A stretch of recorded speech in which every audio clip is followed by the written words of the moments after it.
Hello everyone, I wanted to make this video to show everybody how to clean the copper contacts in a snowcat mod.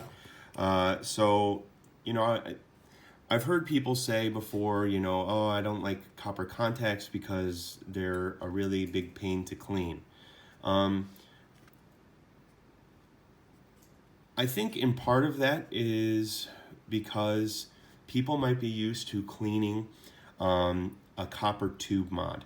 And the reason why cleaning the contacts of a snowcat mod versus cleaning a copper tube are much different is because on a tube mod, there is an aesthetic value to the copper. You have to see it from the outside. It has to look nice. You want it to be nice and shiny. You don't want it to be scratched up. But on a snowcat mod, the contacts are not visible, or are certainly not visible in the same way that an entirely copper tube mod is. So because of that, we can use some quicker and methods to clean your contacts. So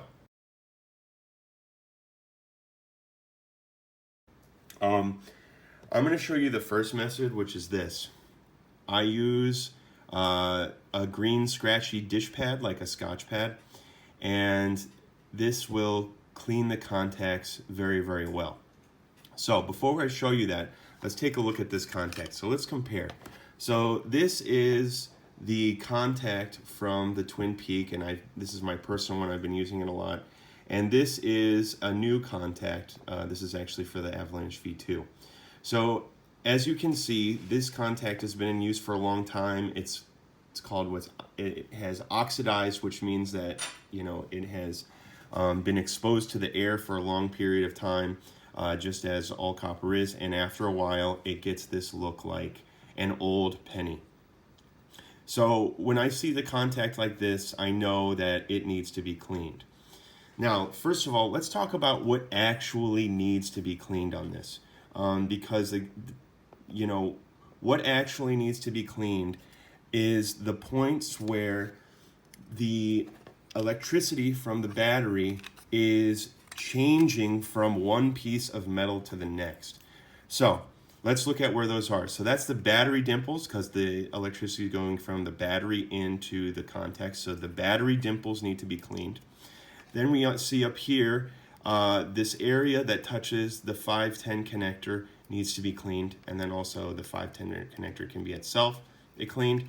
And then also these battery dimples here. So if you're just trying to get a real quick clean, which is what I do most of the time, you just need to clean those areas. So I'm going to take my green scratchy dish pad, and I am just going to I'll go over one side very quickly to show you the difference. Okay? So I'm just rubbing it, and it's clean now. I mean, that's all you need to do. So we see that this dimple is clean and this dimple is not. So I can also go to this side and just clean this up a little bit, and I'll do this one a little bit quicker. That's done. And I'll do this side, okay, where the 510 connections meets, okay. That's done. Then I'll go in to here. So these contacts don't need to be taken out, right? We can just get in here and rub it. All right, that one's done. And that one's done, okay? And now we have contacts that are ready for good firing, okay? So again, guys, now if you want to go through and clean up this whole contact, you can. And I am going to show you another simple method to clean up the contact pretty well in its entirety.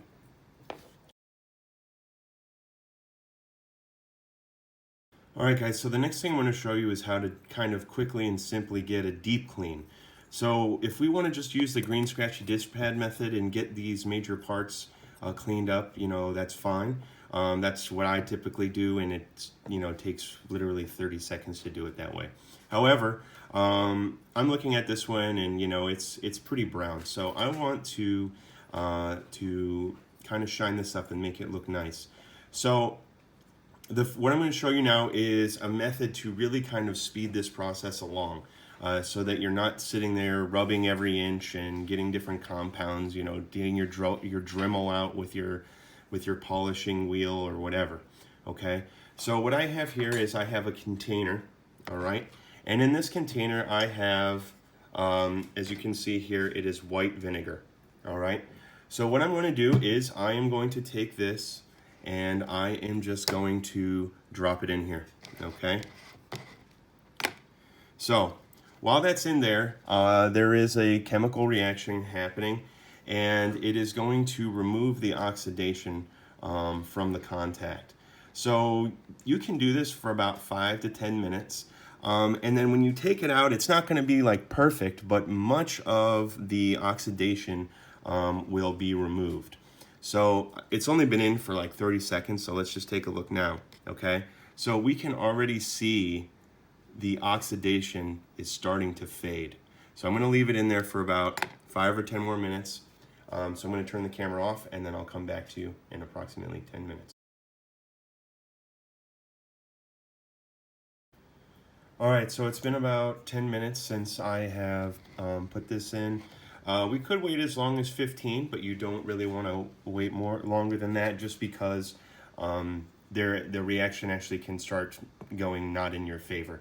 So about 15 minutes is about the max that you want to leave this in here. So we're going to take it out, and when I take it out, I'm not expecting this to be like, totally clean and new.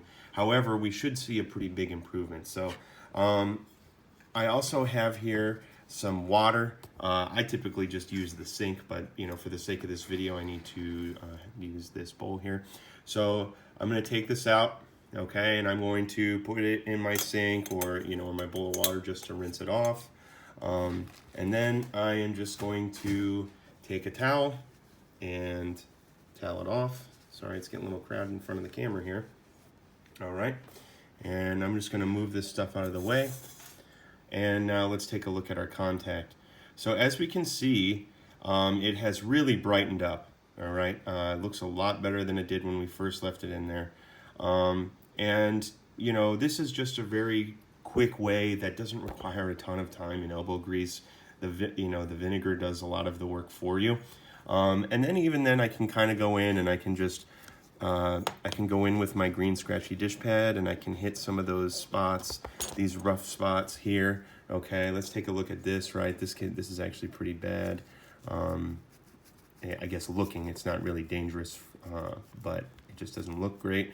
So I'm just going to hit that with my green scratchy dish pad, and look, it's almost completely gone. I could probably get the rest of it with a little bit more work.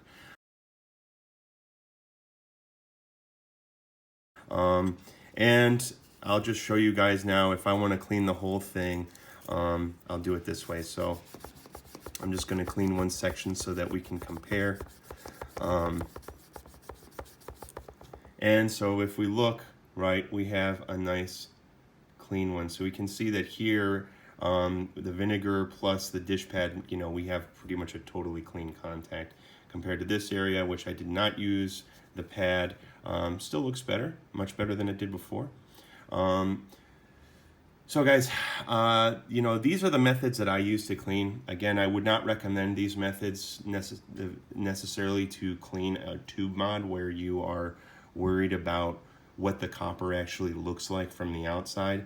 But with some internal copper parts, these are some very quick and effective ways to deal with cleaning copper. So yeah, and I hope with these two methods, you guys can see that owning and cleaning copper contacts are not a huge deal. So I hope you've found this informative, and have a great day.